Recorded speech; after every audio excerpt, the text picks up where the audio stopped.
நாங்கள் சென்னை வந்ததுக்கப்புறமே தான் எங்களுக்கு தெரியுமே அவள் ப்ரெக்னெண்ட்டாக இருக்கான்னு. 7 மாதம்டி. எங்களுக்கு ஒன்றுமே புரியல. அவளை லவ் பண்ண பையன் அவளை வேணான்னு சொல்லிட்டு போயிட்டானா. அதுக்கப்புறமே அந்த பையனை நாங்கள் தேடி அலைஞ்சோம். ஆனால் அவன் கிடைக்கல. ஆனால் அவன் அப்பயே திவ்யா விட்டு போகிறப்ப இந்த குழந்தை பிறந்ததுக்கு அப்புறமேட்டு அதை தூக்கிட்டு போய் ஆசிரமத்தில் விடுனானா. அங்கே தானே நீ வளர்ந்த, உனக்கு பிறந்தது அங்கே தான் வளரணும் நானா. அதுக்கப்புறம் குழந்தையும் பிறந்தது. திவ்யா என்ன யோசிச்சானே தெரில. அந்த குழந்தைய நான் பார்த்து போய் நம்பினாலும் எனக்கு தெரில.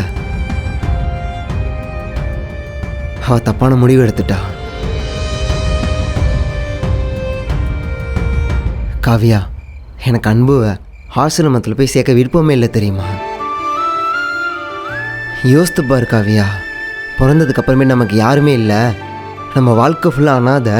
நம்ம செத்ததுக்கு அப்புறமேட்டு 4 பேர் நம்மளை தூக்குறவங்க நமக்கானவங்க இல்லைங்கிற ஒரு வழி எப்படி இருக்குன்னு எனக்கு தெரியும் காவியா. அந்த வழியை நான் அந்த குழந்தைக்கு கொடுக்கக்கூடாதுன்னு நினச்சேன்.